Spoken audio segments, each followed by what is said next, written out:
This is episode 71 of the Life in Norway show. Today I'm joined by two newcomers to Norway who are both working in a small games development studio here in Trondheim.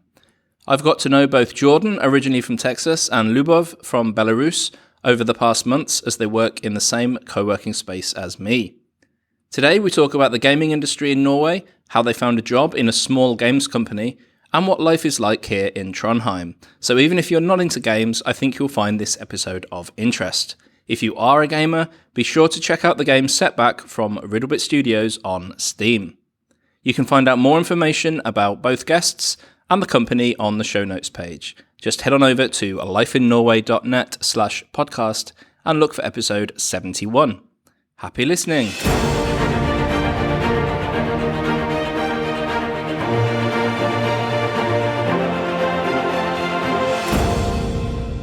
I'd like to welcome Jordan and Lyubov to the latest episode of the Life in Norway show. We are sat on a sofa upstairs in a co-working space in Trondheim. It's not very often I do a show with live interviewees, so I'm very much looking forward to this. Guys, welcome to the show. Thank you. Hi. Glad to be here. So you are two relatively recent arrivals to Norway, and I've gotten to know you both as you're based in, as I said, in the same co-working space as me. So let's hear about your journey. What brought you both to Norway? Who wants to start?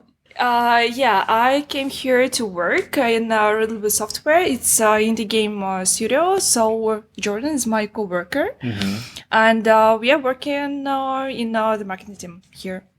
Yeah, so we have, like she said, we have pretty much the same role. So we both got brought on at the same time. We did end up arriving in Norway at different times. It's quite a long journey, to move to Norway. In my case, I got to visit last June for a week and kind of say hi to the team and then go back to Texas while I waited on my work visa. And I think I arrived in October full time, and then Lyubov arrived around January or December. It was much. Yeah, hers was a lot longer. Longer for me, yeah.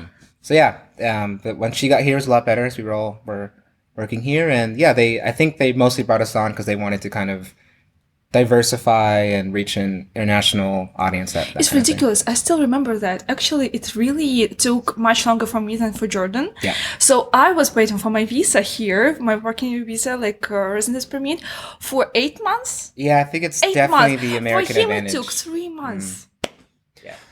We should say, of course, where you're from. Jordan, you already said Texas, I think, and Lou, you're from Belarus. It makes sense. Yeah, and you're both outside of Europe, which means you have to go through a much more complicated work permit application process, yeah. So, Texas and Belarus, have you lived anywhere else, worked anywhere else in the world before coming to Norway? No. Like, of course, I was traveling a lot before, but, I think it's my first, I'm sure. I'm sure it's my first country here, like where I moved for living. So. Yeah, so for me, definitely I was in the army for 6 years. So I lived like 9 months here for different missions and stuff. But like outside the army, pretty much only one place. I lived in Japan for 3 years, did my master's program there, then worked for a year, then before coming here. So yeah, I'm a little more used to kind of leaving everything behind and moving to a new place. So you're both working here in Trondheim in games development, both working for the same company. Let's hear a little bit about that company and the games or game really at the moment that you're working on. Jordan? Take that? Yeah. You're doing great. I knew she was going to pass it to me. Of course. Yeah, so it's Riddlebit Software. We're I guess I'll say a 12-and-a-half-man team right now. We have an sound intern, because John, we have a sound intern guy that recently joined us. Very cool guy. So yeah, we're a pretty small team. For an indie studio, depending on who you're asking, that may be bigger. Like a lot of the indie studios we meet are like 4 or 5 people even. So yeah, we're a 12-man team, and basically the short story is the game has technically been in development for around like 3-4 years, but more realistically like a year and a half to 2. So the core founders, which were all students in NTNU, the school here, they took the game concept to a students' game competition here, then they won. And that was kind of the beginning of like, oh, maybe we can actually do something with this.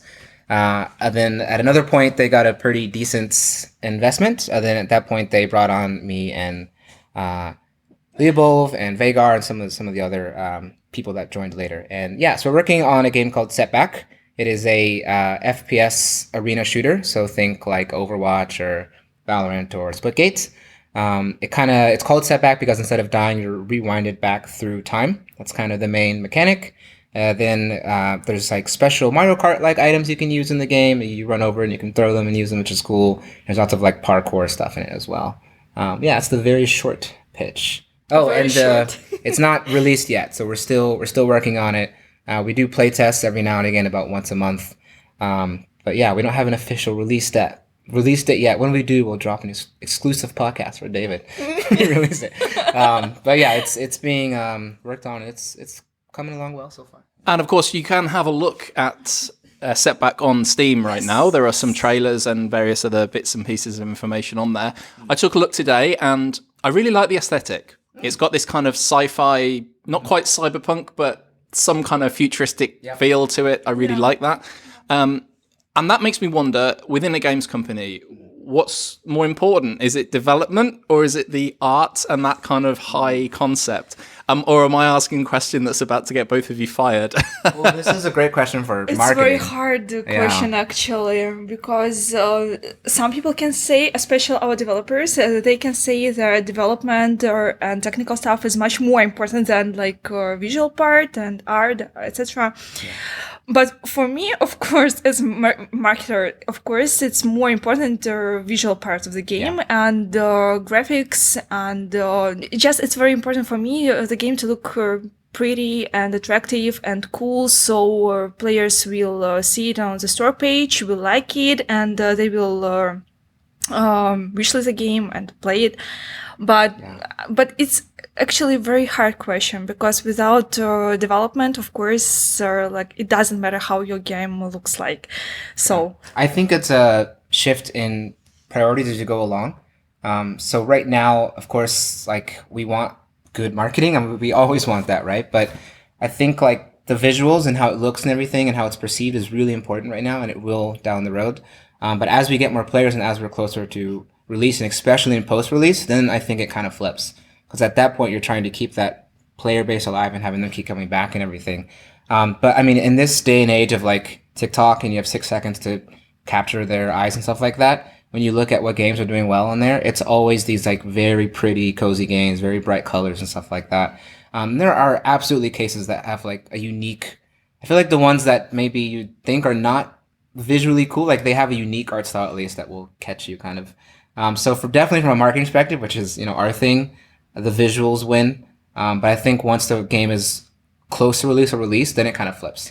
Because then the actual gameplay, in the end, that does for a player, like once you're actually playing, I think the game design matters more. But to get to the game, the art might be what actually attracts you to it.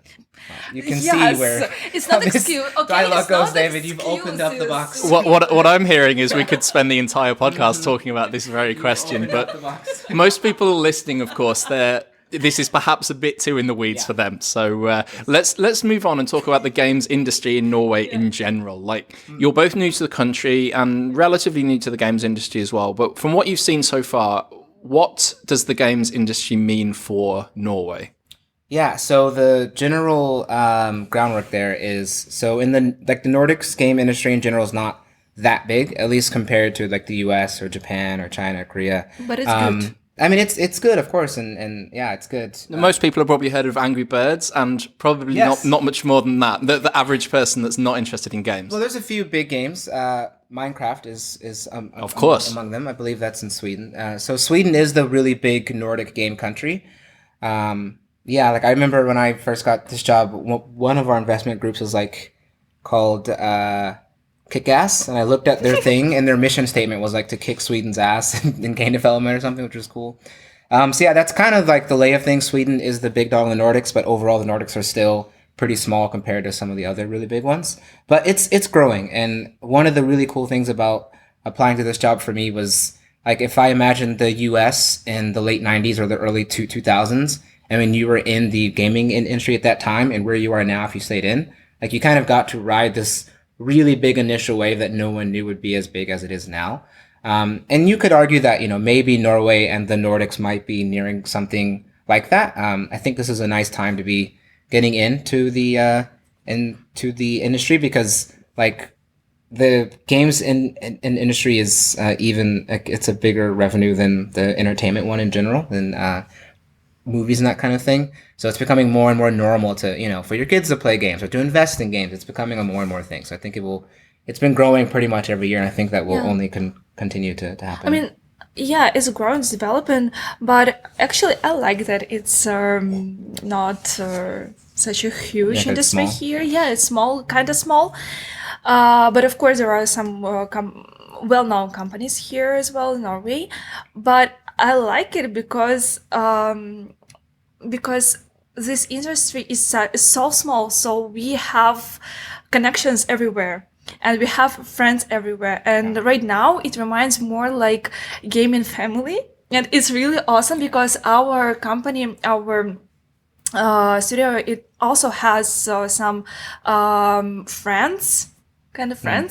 And we usually do some stuff together, and we have a lot of connections, and it's really cool because it's much easier to do something, to organize whole something, some events or whatever here in Norway because of this small or community or like.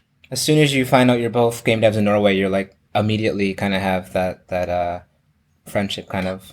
So what brought you to this particular job? Was it a case of you wanted to move to Norway and then you found this job? Or was it a case of looking to work in the games industry, you found this job, it just happened to be in Norway? Which way round was it for you both? We definitely have two different answers to that. Yeah. You want to go first?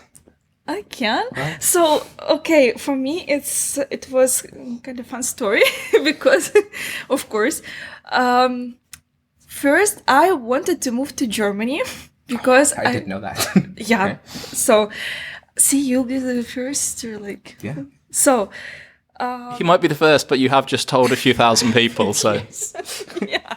So, I wanted to move to Germany because I have brothers there. He lives in Germany, and I was like, okay, if I'm going to move to another country, it's a good choice because I have my brother there. It will be easier for me, all the stuff. And I started looking for a job there. I saw this company, Riddlebit Software, and I saw the game Setback.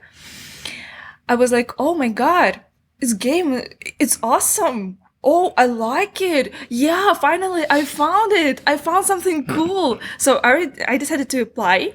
And then I got emails that like blah blah, it's cool, let's meet, let's have an interview. I was very happy. And just right before the interview, I realized that it's not in Germany, it's in Norway. I've never heard that either.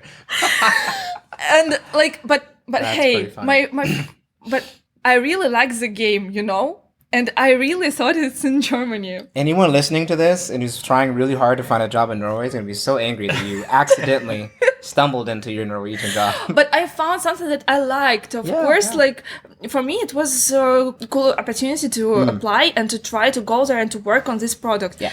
And so... Did you know anything about Norway? You Googled Trondheim straight away and it didn't put you off? No, I didn't know where I'm going. Really, I didn't know that. Like, when I knew that it's in Norway, I was like, no, it's so cold in there. How I will move to this country? No, I literally have a kind of allergy to cold. Yeah, she kind of does. Yes. Yeah. And I was like, no, I can't do this. But then I was thinking like, no, I like this project so much. I should try. Yes, I will try. So, and that's how I moved here. Yeah. Jordan? Yeah, so mine's pretty much the flip of that. It's not as common as like moving here for love or anything, but it is indirectly related to that, I suppose. So in Japan, I had met a Norwegian girl. And so through her, I started to learn about Norway. And I also had a roommate that I'm really close with that's from Iceland. And then from them, I got friends from Finland and just like generally the Nordics. So I started to kind of learn a lot more about the people here and the culture. And then kind of the like loose plan at that time when we were dating was that we would do one more year in Japan while she finished up school, then probably go to Norway. And at that time, I was getting tired of some of the aspects of living in Japan and wanted a new adventure, but I didn't want to go back to the US. So I was like, cool, Norway sounds like a cool new place. And then fast forward later, we separated, but I realized that I still got excited about Norway and wanted to live there. So I said, screw it, I'll go by myself. So that's what I did. I started researching, how to move to Norway and everything. Quickly came across all of your stuff, David. I bought the book, read the book, listened to all the podcast episodes. And then I initially was like very worried because a lot of the stuff was like, oh, there's people who, move here because of love and are very qualified and they don't find a job for like a year or two. And like, it's very hard. So I was prepared I didn't know. Yeah, it's quite hard. You stumbled upon it, but it's usually quite hard for people. So I was kind of like mentally prepared to be applying and trying for a good year or two, but and I tried certain things. I applied for a PhD program at University of Oslo. I got very, very close. Got to the last interview and lost to one other person. Applied for some other jobs. And then, like her, I came across this one. I had always loved games and I wanted to get into the gaming industry. So I was trying to manage my expectations and not get too excited about both getting to go to Norway and get the job. But yeah, from the first interview, it went pretty well, and then just went from there. Then I was lucky enough. I think from the time I had initially set out to the time I arrived here, it was about like 6-7 months in between deciding when to move to Norway and coming here. So I think I'm very like lucky how it turned out. I didn't know your story. Well, we both didn't know, apparently. So you two work together, sit next to each other, do the same job, but you didn't know each other's stories. That's very interesting. But your stories, you're right in saying that they're flipped, but they're also quite similar in a way. You've both been hired by a small Norwegian startup, and you're both not from Norway. You're using English as the language in the office. So there's a lot of similarities between you two. And I think everyone else in the company is Norwegian. They're all Norwegian, yeah. So what is it like to work in that environment? So I'm coming from the perspective of living in Japan for 3 years, right? And going from America to Japan is a complete flip. The language is different. The culture is different. Everything is different. So I think compared to that, like this is kind of easy mode. Because they'll switch to Norwegian sometimes, but like that's fine. And we're trying to learn as well. So that's, it's not necessarily bad. But they all speak English, so there's no giant language barrier like in Japan, where if you just don't speak Japanese, then you need to come up with some other way to get that across, which is stressful in a work environment. There are subtle culture differences, like not talking to strangers and stuff like that, but it's nothing too major. So at least for me, like it's been pretty chill, and like compared to the adjustment I had in Japan, it's been pretty normal, like very close to how I think I'd work in the US. So I think most people who are listening will have a fair idea of working culture in the US, the UK, Norway, possibly even Germany, but probably have no idea about the working culture in Belarus. So how has the adjustment been for you? Good question. Actually, it's quite different. At some point, it's much easier. Like, it's not easier. I can't say it's easier, but it's more convenient to work here because everyone respects your working and personal time, and no one push you to work hard, play hard, like this stuff. Yeah, there is nothing like this, and it's quite cool actually. And I'm not used to that. I'm used to this work hard thing. We actually both, like in the beginning, we both struggled with that. Got in trouble is too like hard of a term, but we got frowned upon a lot in the beginning for how much we were working. But for us, we were like, we have to. Like, what are you talking about? I think we're a little better at it now. But especially in the beginning, we often, from a Norwegian standpoint, overworked. From an American and Belarus, maybe not. But same. We were working like literally 7 days. Yeah. Yeah, we work a lot. We work all the time. Like all weekends, we were spending like. I wanted to say in the office, but no. No. Just a lot of stuff we wanted to get done. And I can say from my perspective that I was working like a lot before actually moving here, because when I moved here, people told me like, no, you shouldn't do that. Yeah. It's not really cool. Please stop. So Jordan and we just decided to calm down a bit. Yeah, there's times where we overwork, but now it's more normal. Yeah. Also, I want to say that people here are really awesome. I love them. I'm sorry, but Sponsored yes. by Norway. Sponsored, yes. But no, really, we spend with these people like most time, like a day, and they are awesome. It's very comfortable and easy to communicate to them, to work with them. It's probably a surprise to a lot of people who are listening, because a lot of my guests talk about the difficulty in adapting to a Norwegian office and the sort of social norms that have been built up in these workplaces. But perhaps whether it's the age of your colleagues, and most people are in their 20s still. We're all in our 20s. Yeah. We have one. I think Lasse might be early 30s. That's the only person. And also it's a startup, and you do have that sort of buying a lottery ticket mentality of let's see if this works. And if it doesn't, it's not the end of the world. It's not that sort of high pressure environment of, let's say, the oil industry or something like that. So, it's quite comfortable for me, for example, to work here and to be with these people all the time. Like, it's my theory as to why some of your guests might have that other answer, and that doesn't surprise me. I've heard your other shows, and I definitely heard that as well. I also remember reading in the just a shout out to this lady. She wrote, I don't remember her name unfortunately, but she wrote A Frog in the Fjord. I think you interviewed her.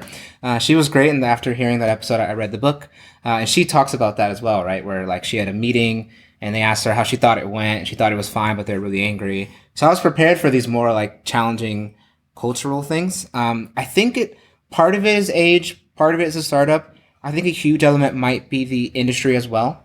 If you're going to be in the gaming industry, then you have to inherently be like internationally minded and kind of be like that from the get-go, because especially in Norway, like you're not going to survive off having a Norwegian or Nordic audience only, right? You have to aim outside of that. And so I think because of that, they're so exposed to culture and ideas and everything else from outside of Norway that is like the norm. So a lot of those stuff I heard on your other shows, I was waiting to encounter those here, then they just never came.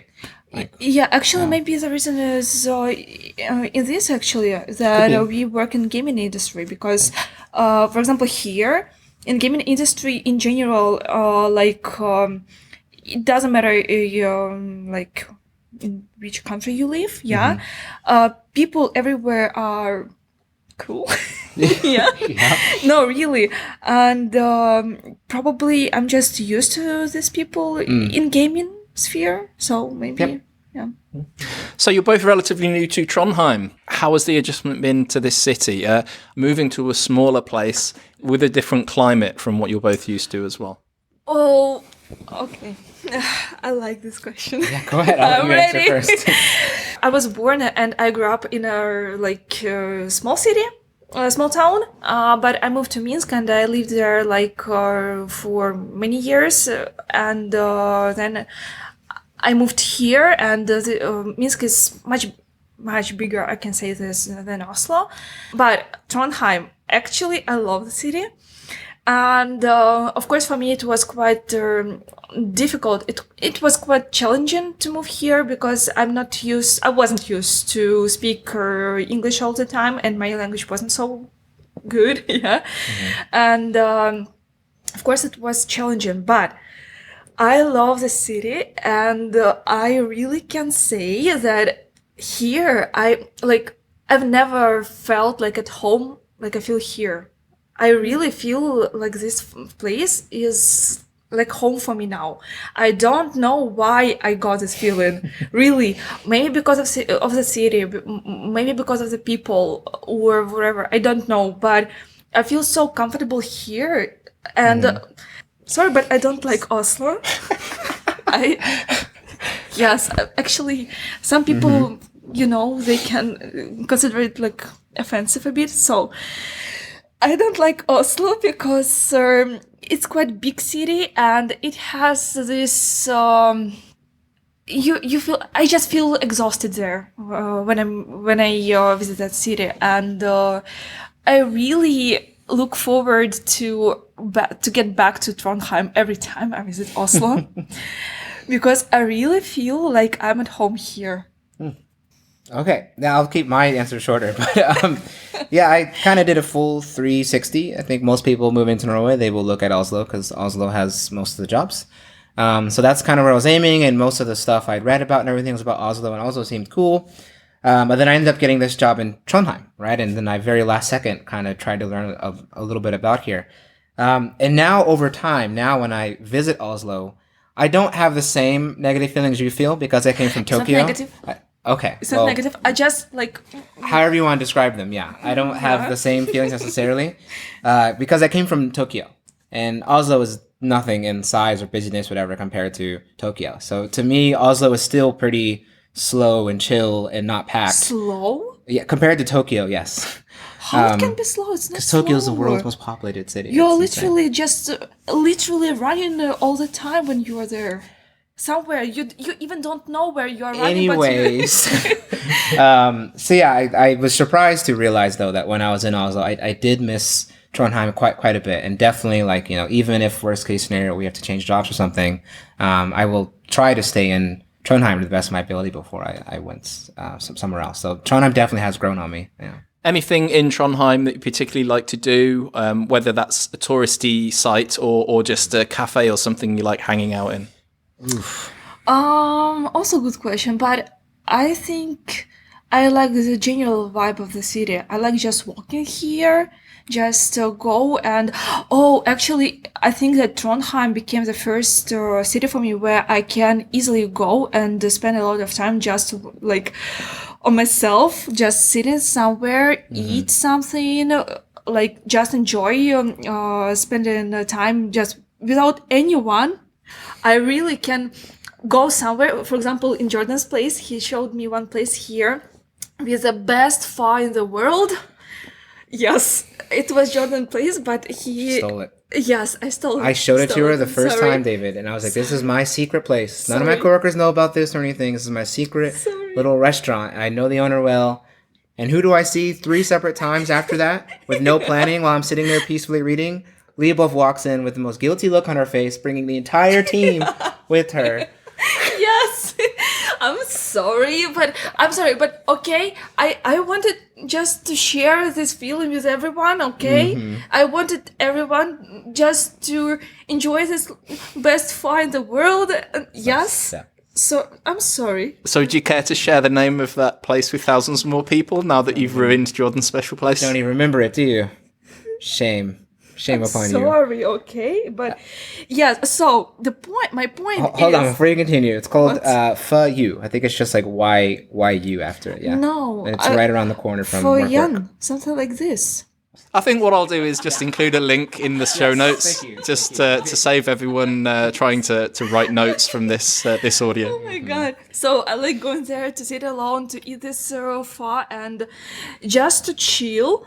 And I can do something similar in other places here. And I think the city is perfect for doing that.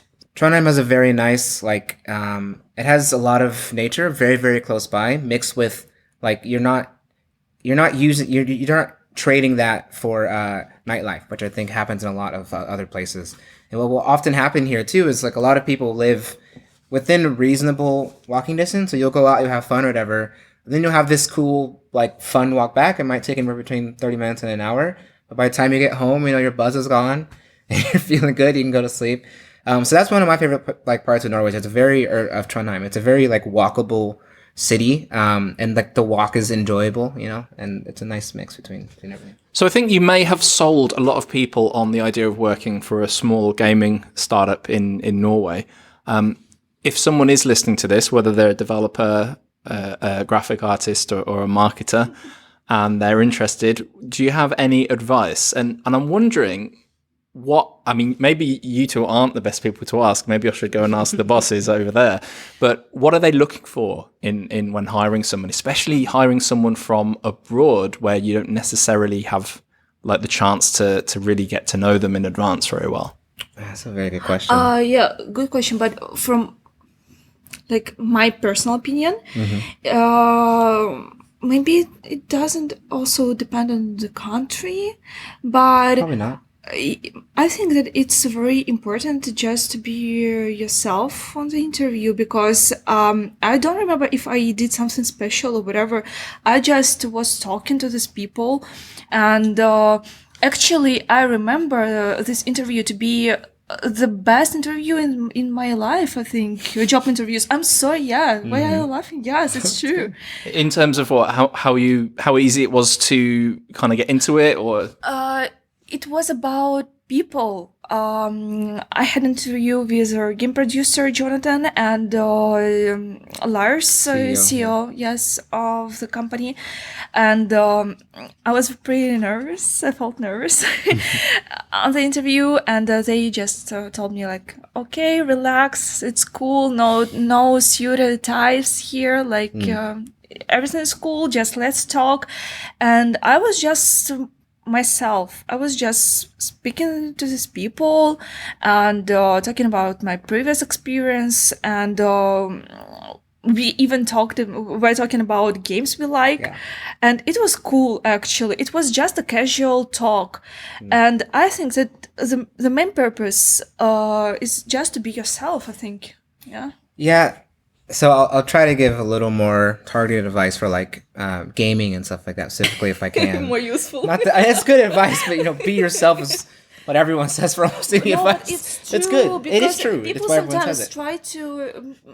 I understand, because I have, for example, I can say about my my friends. They. It's definitely true. Yeah, some people, they are trying to be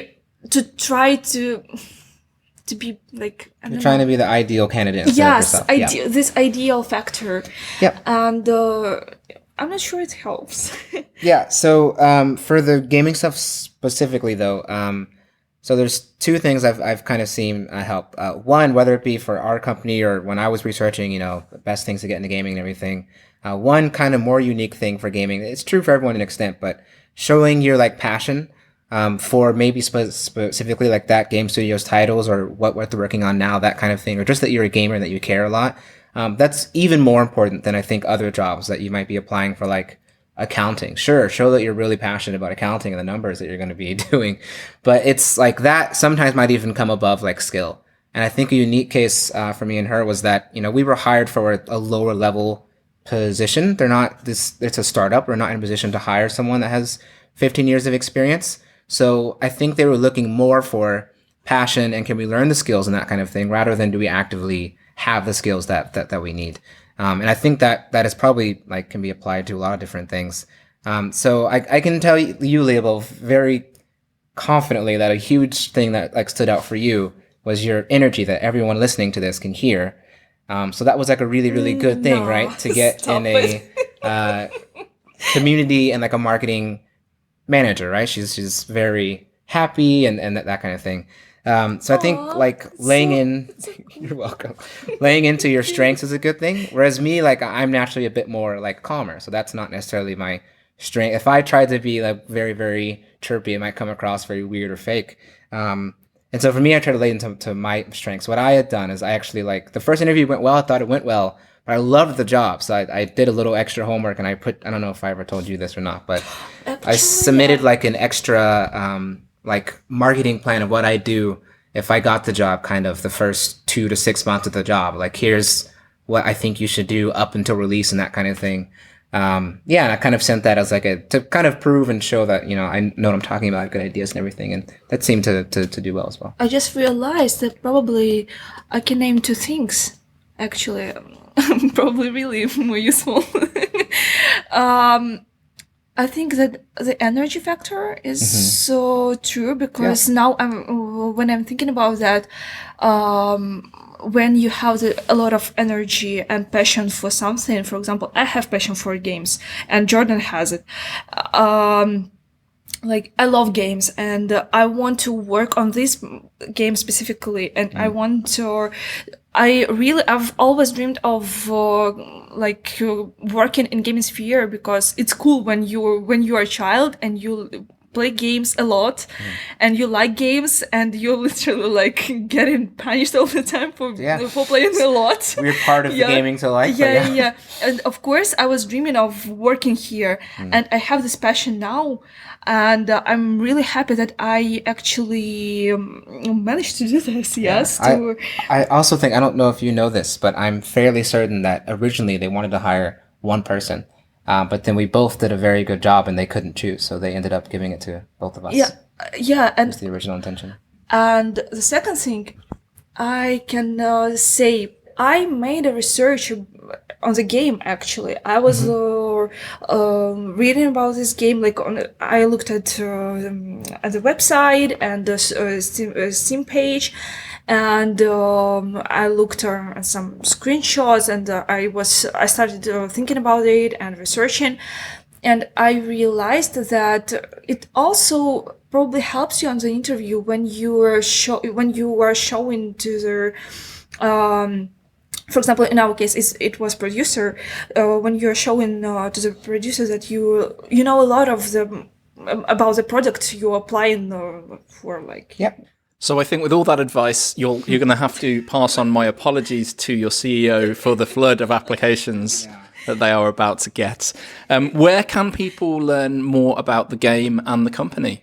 Yeah, so for the company, either like LinkedIn or our sites, it's www.riddlebits.net, has some info in there. For the game itself, the best place is definitely the Steam page. I'm working on a website that'll be finished like today or tomorrow, actually. And you're doing a great job. The website will be awesome. Thank you.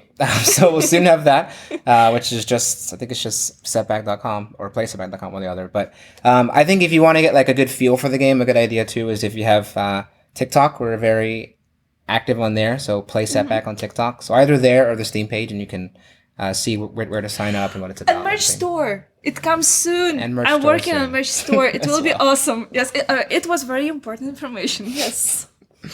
Okay, we're almost out of time, but I, of course, need to ask you both the 3 questions that I ask every guest on the Life in Norway show. Jordan, you look like you've been looking forward to this. So I'm going to ask you the question, and then I want a quick answer from each of you.